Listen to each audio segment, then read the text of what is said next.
నమస్కారం, వార్తలకు స్వాగతం. ముందుగా ముఖ్యాంశాలు. వర్ల రామయ్య ప్రెస్ మీట్, పలు అంశాలపై వివరణ.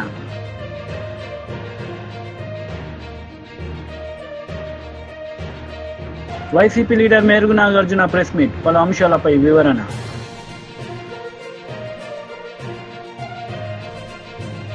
వైసీపీ లీడర్ మీడియా సమావేశం నిర్వహించారు. ఈ సందర్భంగా పలు అంశాలపై ఆయన మాట్లాడారు. తప్పకుండా ఉంది. ప్రజలకు వాస్తవాలు చెప్పాల్సిన అవసరం కూడా తప్పకుండా ఉంది. ఎవరైతే ఇటు జరిగిన సంఘటన ఒక దురదృష్టకరమైన సంఘటన. ఎందుకంటే కడప చరిత్రలో కడప నియోజకవర్గానికి సంబంధించి ఎప్పుడు కని విని ఎరగని విధంగా ఆ సంఘటన జరగడం నిజంగా దురదృష్టకరమైన సంఘటన. సో ఆ రకంగా ప్రొవోక్ చేసే కార్యక్రమం టీడీపీ ఎమ్మెల్యే గారు చేయడము, మేయర్ ఇంటి మీద ఈ చెత్త తీసుకుపోయి వేపించడము, ఇవంతా కూడా గతంలో ఎప్పుడూ ఇటువంటి సంఘటనలు జరిగిన పరిస్థితి ఎప్పుడు లేదు. ఎలక్షన్స్ వరకు పార్టీలు అనేటివి ఉంటాయి, కానీ ఎలక్షన్ అయిపోయిన తర్వాత కడప నియోజకవర్గంలో అందరూ కూడా కలిసిమెలిసి ఈ పార్టీ ఆ పార్టీ అనేది ఏం లేదు, కానీ అందరూ కలిసిమెలిసి ఉన్న పరిస్థితే గతంలో ఉన్న పరిస్థితి. అటువంటిది ఈ సందర్భం రావడం అనేది నిజంగా కూడా ఇటువంటి సంఘటన జరిగి ఉండకూడదు. సో ఇప్పుడైనా కూడా భవిష్యత్తులో ఎప్పుడు జరగకూడదు అని చెప్పేసి మేమైతే భావిస్తాం. సో అదే ఇప్పుడు ఎస్పీ గారికి రిప్రజెంట్ చేయడం జరిగింది. సో అదే కాకోకుండా చెత్త నిర్వహణ అనేది మున్సిపల్ కార్పొరేషన్దే, అదేం దాంట్లో స్థానిక సంస్థలదే. కానీ స్థానిక సంస్థలు ఆర్థికంగా ఆ కెపాసిటీ లేనప్పుడు సో డెఫినెట్గా ప్రభుత్వానిదే. సో ప్రభుత్వం భరించాల్సిన అవసరం తప్పకుండా ఉంది. యూజర్ ఛార్జెస్ అనేది ఎప్పుడైతే తీసేసామని అంటున్నారో, అంటే జీవో రాలేదని చెప్పేసి అంటారు, కానీ ఓవరాల్గా చెప్పినందువల్ల ఎవరు కట్టని పరిస్థితి, అన్ని చోట్ల తీసేసిన పరిస్థితి ఉంది.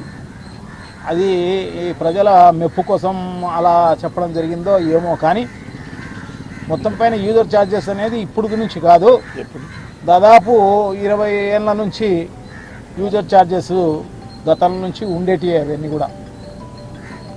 సో ప్రజలు కూడా, ఎందుకంటే స్థానిక సంస్థలు ఆర్థికంగా లేనప్పుడు, ఎందుకంటే ఇదంతా కూడా బాగా కరెక్ట్గా మెయింటైన్ చేయాలంటే ఖచ్చితంగా ఎంప్లాయీస్ అవసరం ఉంటారు. ఎంప్లాయీసే కాకోకుండా వెహికల్స్ అవసరం ఉంటాయి, అన్నీ అవసరం ఉంటాయి. సో ఇటువంటి బేర్ చేయాలంటే స్థానిక సంస్థలకు సంబంధించి ఒక మున్సిపల్ కార్పొరేషన్ అంటే కొంచెం పర్వాలేదేమో. మామూలుగా అయితే స్థానిక సంస్థలకు సంబంధించి పంచాయతీల్లో అయితేనేమి ఇక్కడంతా కూడా డబ్బులు ఏమీ ఉండవు. సో అటువంటి పరిస్థితుల్లో ప్రభుత్వమే బేర్ చేయాల్సిన అవసరం ఉంది. అది యూజర్ ఛార్జెస్ వద్దు అన్నప్పుడు ఖచ్చితంగా ప్రభుత్వం దాన్ని స్పాన్సర్ చేయాల్సిన అవసరం తప్పకుండా ఉంది. ఎంత అవుతుందో అంత డబ్బులు వాళ్ళు ఇచ్చి మెయింటైన్ చేయాల్సిన అవసరం తప్పకుండా ఉంది. సో దానికి మేయర్ ఇంటి మీద చెత్త వేయడము, లేకుంటే కార్పొరేటర్ల ఇంటి మీద చెత్త వేయడము, ఇది ఈ ప్రభుత్వం ల్యాప్స్, అది ఈ ప్రభుత్వం వైఫల్యం. ఇది ఈ వైఫల్యాన్ని కప్పిపుచ్చుకోవడానికి కోసము ఈ రకంగా కార్పొరేటర్ పైన, మేయర్ పైన, ఇంకొకరి పైన బ్లేమ్ చేసే కార్యక్రమం అనేది తప్పు అది. సో ఇవన్నీ కూడా తెలుసుకోవాల్సిన అవసరం తప్పకుండా ఉంది అన్నమాట. సో మనం ఏవైనా దానికి ఒకవేళ ఏదైనా దానిపైన బాగా చర్యలు తీసుకోవాలంటే ఖచ్చితంగా చంద్రబాబు దగ్గరికి పోయి, ముఖ్యమంత్రి గారి దగ్గరికి పోయి రిప్రజెంట్ చేయాలి. మున్సిపల్ కార్పొరేషన్కు ఈ రకమైన పరిస్థితి ఉంది. సో ఇటువంటి పరిస్థితుల్లో మీరు ఇంత డబ్బులు మున్సిపల్ కార్పొరేషన్కి ఇవ్వండి అని చెప్పేసి మరి టీడీపీకి సంబంధించిన ఎమ్మెల్యేనే కాబట్టి తప్పకుండా రిప్రజెంట్ చేయవచ్చు, ఆ డబ్బులు తీసుకురానవచ్చు, ప్రజలకు మేలు చేయనవచ్చు. సో ఇటువంటి పరిస్థితి. సో భవిష్యత్తులో ఇటువంటి పునరావృతం కాకూడదు అని చెప్పేసి మేమైతే భావిస్తామన్నమాట. సో అదే విషయం ఎస్పీ గారికి కూడా రికమెండ్ చేయడం జరిగింది. ఎస్పీ గారు కూడా సానుకూలంగా స్పందిస్తారు అని చెప్పేసి నేనైతే భావిస్తాను అన్నమాట. నాతో పాటు మా డిప్యూటీ సీఎం అంజద్ బాషా గారు పాల్గొనడం జరిగింది. అలాగే మాజీ డిప్యూటీ సీఎం, తర్వాత మా మేయర్ సురేష్ బాబు అయితేనేమి, మా రాజంపేట ఎమ్మెల్యే గారు శ్రీ అమర్నాథ్ రెడ్డి గారు అయితేనేమి, బద్వేల్ ఎమ్మెల్యే గారు సుధమ్మ గారు అయితేనేమి, మాజీ శాసనసభ్యులు రాయచోటి శ్రీకాంత్ గారు, సో మా ఎమ్మెల్సీ రామచంద్రారెడ్డి గారు అందరం కలిపి మేమంతా రికమెండ్ చేయడం జరిగిందనమాట. సో తప్పకుండా ఆయన ఎస్పీ గారు, పోలీసు వాళ్ళు, ఎందుకంటే ఇమ్మీడియట్గా పోలీసు వాళ్ళు కూడా రియాక్ట్ కావడం జరిగింది. వాళ్ళను తీసుకొచ్చి 9 మందినో ఏమో తీసుకొచ్చి ఇమ్మీడియట్గా స్టేషన్కి తీసుకురావడం జరిగింది. ఎవరైతే టీడీపీ పోలిట్ బ్యూరో సభ్యులు వర్ల రామయ్య మీడియా సమావేశం నిర్వహించారు. ఈ సందర్భంగా సీఎం జగన్ రెడ్డిపై మండిపడ్డారు. నేనైతే ఒక 420 కేసు, ఆ కేసే నిజమనుకుందాం. ఒక మహిళ, ఆమెదో బాలీవుడ్లో సినీ నటట,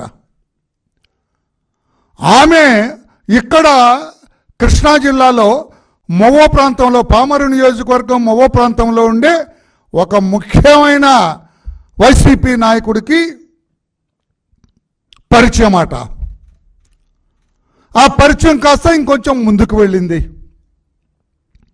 వాళ్ళిద్దరికి ఏదో కొంచెం మనస్పర్ధలు వచ్చినాయి, తేడాలు వచ్చినాయి. పెళ్లి చేసుకోమని ఆమె అడిగిందట, చేసుకోనని ఈయనన్నట. ఆ డీటెయిల్స్లోకి నేను వెళ్ళటం లేదు, ఎందుకంటే అంత నికృష్టంగా, అంత మహిళల్ని అంత చూస్తున్నాం కదా రోజు. వాళ్ళ కథలు వాళ్ళ క్రీడలన్నీ కూడా మనం చూస్తూనే ఉన్నాం. తేడా వచ్చి పెళ్లి చేసుకోమని బెదిరిస్తుంది అంటే ఒక చిన్న కేసు రిజిస్టర్ 420 లేకపోతే ఇంకేదో కేసు చేస్తారు, థ్రెట్ 506 IPC కేసు రిజిస్టర్ చేస్తారు. కానీ ఈ కేసుకి అత్యంత ప్రాధాన్యత వచ్చింది. ఎప్పుడొస్తాయి ఇటువంటి ప్రాధాన్యతలు? ఏదో దేశ ప్రధానం, దేశ రాష్ట్రాధిపతి, వీళ్ళు ఎవరన్నా ఇక్కడ అంతటి వాడైన సజ్జల రామకృష్ణారెడ్డి గారు ఇంటర్ఫియర్ అయ్యారు. ఇక్కడ కథ అంతా కూడా మారిపోయింది. ఈ జుగుప్సాకరమైన కేసు అన్నా, ఈ పనికి మాలిన ఈ దరిద్రపు కేసులో, ఈ చెత్త కేసులో, ఈ మహిళా లోకాన్ని కించపరిచే కేసులో సజ్జల రామకృష్ణారెడ్డి గారు ఆల్ ఇన్ ఆల్ ఆయన ఎంటర్ అయ్యారు. ఆయన ఎంటర్ అయితే సీను మారిందిరా అంటారు చూడు, అట్లాగా ఆయన ఎంటర్ అయ్యేటప్పటికి ఎక్కడ లేని ప్రాధాన్యత వచ్చింది. నో, మీరేం చేస్తారో నాకు తెలియదు. టాటా రాణా టాటా అప్పుడు కమిషనర్, పోలీస్ కమిషనర్, ఆయన రాణా టాటా అంటే ఎవరు, అందరూ ఏదో టాటా బిర్లాల ఫ్యామిలీ కాదు, అది లోకల్ అట, ఇక్కడ ఈ ప్రాంతంలో అతను ఆ కేసుని అత్యంత ప్రాముఖ్యత కలిగిన కేసులో అయ్యేటప్పుడు ఏదో కసబని పట్టుకోవటానికి ఆ రోజున నవంబర్ 26వ తారీఖున తాజ్ హోటల్ తగలబడితే వందలాది మంది కాల్చబడ్డారు కదా. ఆ కేసులో ముద్దాయిన కసబను పట్టుకోవటానికో, లేకపోతే ఐఎమ్ సారీ ఎక్స్ట్రీమిస్ట్ నాయకుడైన కొండపల్లి సీతారామయ్య గారిని పట్టుకోవటానికో వెళ్ళినట్లుగా విమానంలో వెళ్ళారట ఒక టీం ఆ అమ్మాయిని తీసుకురావటానికి. ఆ మహిళ, అది యాక్చువల్గా నాకు తెలిసి ఆ మహిళ ఫిర్యాదు అయి ఉండాలా, ఈ వైకాపా నాయకుడు ఇతను ముద్దాయి ఉండాలి ఆ కేసులో. పోలీసులు నిజంగా పనిచేస్తే మరి పోలీసు వ్యవస్థ తెలుసు కదా, 5 సంవత్సరాలు జగన్మోహన్ రెడ్డి గారు ఎలా వాడుకున్నారో, ఎలా ఆటలాడుకున్నారో పోలీసు వ్యవస్థతోటి, ఎలా చెడుగుడు ఆడాడో పోలీసు వ్యవస్థతోటి మనకు తెలుసు కదా. విమానం వెళ్ళారటండి ఈ అమ్మాయిని పట్టుకురావటానికి, కసబను పట్టుకురావటానికి. ఏదో అంతర్జాతీయ బందిపోటు దొంగలు, టెర్రరిస్టులు, ఎక్స్ట్రీమిస్టులు పట్టుకోవటానికి కూడా అంత వేగంగా పరిగెత్తారు రాణా గారు కానీ వారి టీం కానీ. ఈ కేసులో పరిగెత్తారు, విమానం ఎక్కి వెళ్ళిపోయారట. ఒక సీనియర్ రిటైర్డ్ పోలీస్ ఆఫీసర్ పనిచేసి వరలరామయ్య గారు ఎటుపోతుందయా మీ పోలీసు సార్ క్షమించండి సార్, అది జగన్మోహన్ రెడ్డి గారి పోలీసు వ్యవస్థ సార్, చంద్రబాబు గారు ముఖ్యమంత్రిగా ఉన్న వ్యవస్థ కాదు సార్. చంద్రబాబు గారు ముఖ్యమంత్రిగా ఉంటే ఆ కేసు ఇలా ఉండదు సార్. ఆ అమ్మాయి కేసు పెడుతుంది, వీడిని తన్ని తీసుకెళ్ళి లోపలేస్తాం. జగన్మోహన్ రెడ్డి గారు కాబట్టి రివర్స్ అయింది అది. ఆ అమ్మాయిని తీసుకొచ్చేటండి మీరు కూడా ఉన్న నిజాలు కొంచెం నిర్భయంగా రాయండి సార్. చంద్రబాబు గారి ప్రభుత్వం కదా, మీకంటే ఫ్రీడమ్ స్వేచ్ఛ ఉంది కదా. ఆయనంటే జీవో 1 అని అదని ఇదని తీసుకొచ్చి మిమ్మల్ని కూడా ఇబ్బంది. కాంగ్రెస్ నేతలు మీడియా సమావేశం నిర్వహించారు. ఈ సందర్భంగా పలు అంశాలపై వారు మాట్లాడారు. जाहिर है इस देश की रीढ़ की हड्डी किसान है। जाहिर है कि जो किसान धरती का कलेजा फाड़कर अन्न उगाता है, उसको चिंता नहीं कि गर्मी हो, आंधी हो, पानी हो, बरसात हो, ओले हो, वो अन्न उगाता है, हमारा पेट पालता है। उस किसान को अगर बलात्कारी और हत्यारा कहा जाएगा तो आक्रोश होगा। और एक बात यह भी सच है कि किसान चाहे पंजाब का हो, चाहे हरियाणा का हो, चाहे उत्तर प्रदेश का हो, चाहे कर्नाटका का हो, यह असम्मान तो कोई नहीं सहेगा। तो आक्रोश बहुत हुआ और सवाल हुआ बीजेपी से कि क्या ये आपकी सांसद कह रही हैं या ये आपका आधिकारिक स्टैंड है? क्या आप भी आंदोलन करने वाले किसानों को, हक के लिए लड़ने वाले किसानों को हत्यारा और बलात्कारी बताते हैं? क्या ये आपकी सरकार का मत है? क्या ये आपका मत है? अपना स्टैंड क्लियर कीजिए। तो आज एक रेयर मूव में, क्योंकि हरियाणा का चुनाव भी पास में है और आगामी हार तो ऐसी है कि चुनाव टालने की मांग हो रही है। पता है कि 240 पर लाकर देश के मजदूर और किसानों ने सबक सिखाया है, अभी हरियाणा बिस्तर बोरिया बंधवाने वाला है। तो एक स्टेटमेंट आया भारतीय जनता पार्टी की ओर से जिसमें कहा गया कि किसान आंदोलन के परिप्रेक्ष्य में दिया गया बयान पार्टी का मत नहीं है, उनसे गहरी असहमति है इस बयान से और नीतिगत विषयों पर बोलने के लिए ना वो अधिकृत है, ना उनको अनुमति है और उनको निर्देशित किया गया है कि वो इस प्रकार के बयान भविष्य में ना दें। तो हमारे इस मंच से कुछ सवाल हैं। आपकी चुनी हुई सांसद है, चहेती सांसद है, बड़ी लोकप्रिय है आप लोगों के पार्टी में। अगर ये उनका मत नहीं है, अगर आपकी पार्टी का ये मत नहीं है, तो निकाल बाहर करिए ऐसे सांसद को। ये मैं हृदय से माफ करने वाली राजनीति अब नहीं चलेगी 2024 में। प्रज्ञा ठाकुर गोडसे की पुजारी को हृदय से माफ नहीं कर पा रहे थे, अब ये हमारा मत कह के पलड़ा झाड़ने हम नहीं देंगे। अगर ये आपका मत नहीं है तो इस देश के किसानों के खिलाफ जिसने इस तरह की बात की है उसको किसी कीमत पर संसद में बैठने का हक नहीं है। निकाल बाहर कीजिए अपनी पार्टी से, हाथ जोड़ के माफी मंगवाइए किसानों से, और अगर ये सब कुछ नहीं कर सकते तो आप खुद माफी मांगिए इस देश के किसानों से। ये तो बात किसानों के बारे में हो गई। उन्होंने एक अत्यंत विचलित करने वाली बात आगे भी कही थी जिसका मैंने उल्लेख किया है। उन्होंने कहा यहां पर बांग्लादेश जैसी स्थिति बनाने का काम अमेरिका और चीन कर रहे थे। तो हमारा सवाल है कि नरेंद्र मोदी की नाक के नीचे क्या वो इतने कमजोर है कि इस देश में अस्थिरता पैदा कर रही है विदेशी शक्तियां?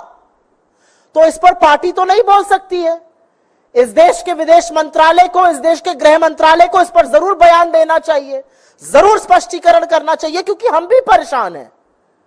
आपकी सांसद कह रही हैं कि हिंदुस्तान की सरजमी पर अस्थिरता। బీజేపీ లీడర్ మీడియా సమావేశం నిర్వహించారు. ఈ సందర్భంగా పలు అంశాలపై ఆయన మాట్లాడారు.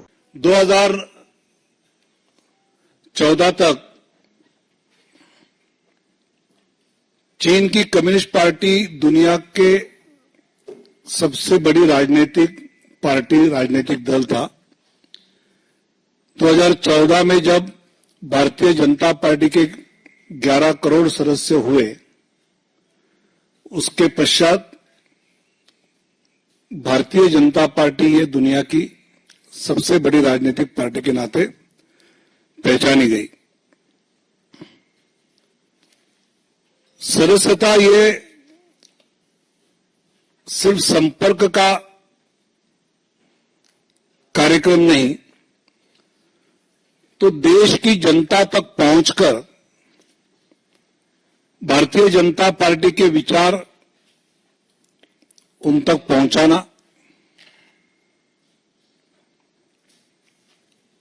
भारतीय जनता पार्टी की सरकार ने जो काम किए हैं उसकी जानकारी जनता तक हम पहुंचाएंगे। 2 सितंबर को ये जो सदस्यता शुरू होगी वो 25 सितंबर तक उसका पहला चरण पूरा होगा। पहले चरण की सदस्यता का विश्लेषण करने के बाद 1 अक्टूबर से 15 अक्टूबर का दूसरा चरण सदस्यता का शुरू होगा। ये जो विश्लेषण एनालिसिस होगा उसमें पहले चरण में जो सदस्यता हुई है वो भौगोलिक दृष्टि से कौन सा क्षेत्र कम रहा है, कहां पहुंचना आवश्यक है, सामाजिक वर्गों के हिसाब से सोचते हैं तो उसके आधार पर कहीं पहुंचना ज्यादा जरूरी है तो वो किया जाएगा। कई प्रदेशों में जहां ट्राइबल एरिया, पहाड़ी एरिया है, वहां पर वहां के कार्यकर्ताओं की सहायता के लिए बाहर के कार्यकर्ता भी जाकर वहां विशेष सदस्यता अभियान करेंगे। और ये पूरे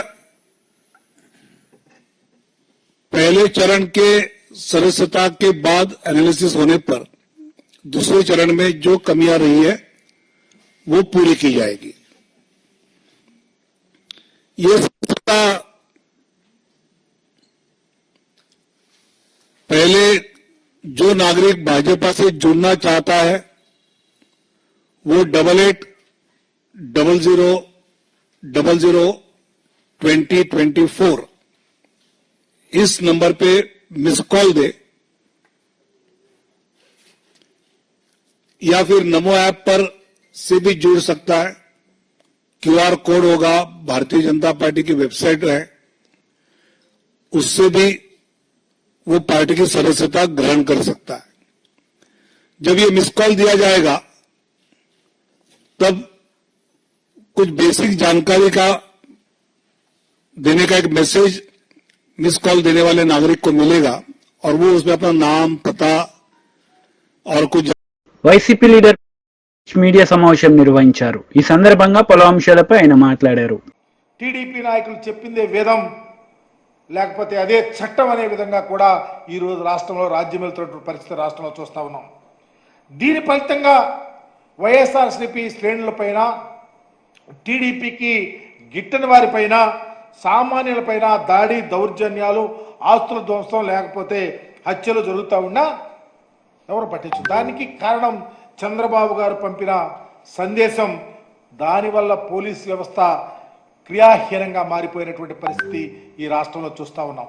దీనికి అంత బాధ్యుడు చంద్రబాబు గారే, స్వయాన ముఖ్యమంత్రి. ఉదాహరణకి నంద్యాలలో ఇన్సిడెంట్ జరిగింది.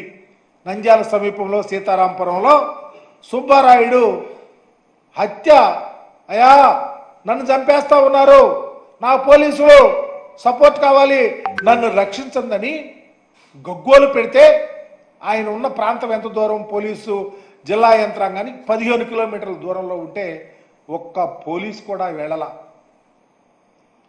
దానికి కారణం చంద్రబాబు గారు ఇచ్చిన లైన్. ఏం చేస్తే ఏం జరుగుతుందో, చివరికి మా మీదకే వస్తుందని పోలీసులు భయపడి ఇలాంటి దురాఘాతాలు కూడా ఈ రాష్ట్రంలో జరుగుతున్న తీరు చాలా బాధాకరం.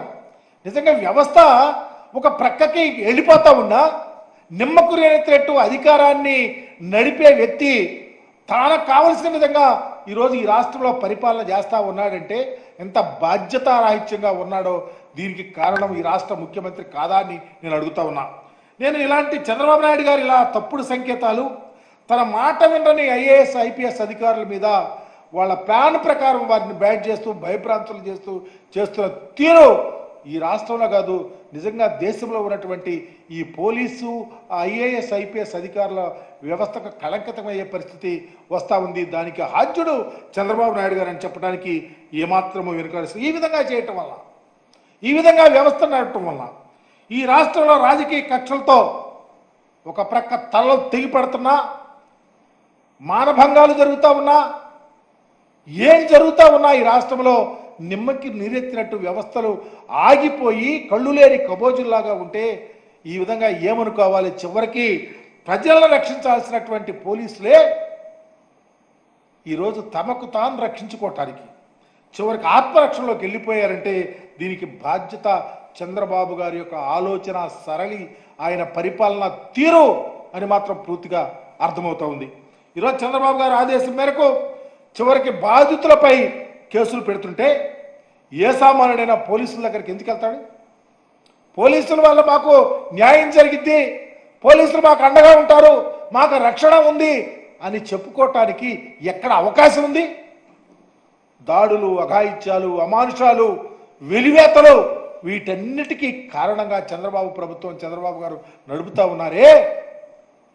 రాజ్యాంగం మీద, ఏ రాజ్యాంగమేనా? రాజ్యాంగం మీద నడుపుతా ఉందా ఈ పరిపాలన?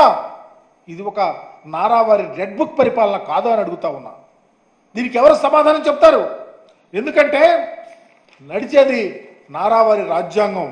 మాట వినని అధికారులపై చూపించిన శాడిజం, ఇంకా మాట వినకపోతే పరువు మర్యాదలను ప్రతిష్ట మంటగొల్పే విధంగా వారి యొక్క మీడియాలో రాయిస్తాం, ఒక కథనాలు రాయిస్తాం. ఆ కథనాలను ఆధారంగా చేసుకొని కక్షతో, కార్పణ్యాలతో మీరు పనిచేసే తీరు ఈ రాష్ట్రంలో ఉన్న ఏ అధికారి, not only police, not only IAS IPS, ఏ అధికారైనా భయభ్రాంతులతో పనిచేస్తా ఉన్నారే తప్ప మాకు వార్తలు ముగించే ముందు ముఖ్యాంశాలు మరోసారి. వర్ల రామయ్య ప్రెస్ మీట్, పలు అంశాలపై వివరణ.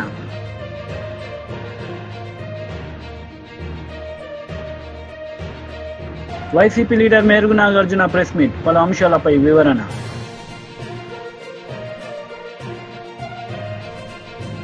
ఈ వార్తలు ఇంతటితో సమాప్తం. తిరిగి ప్రసారమయ్యే వార్తల్లో మళ్ళీ కలుద్దాం.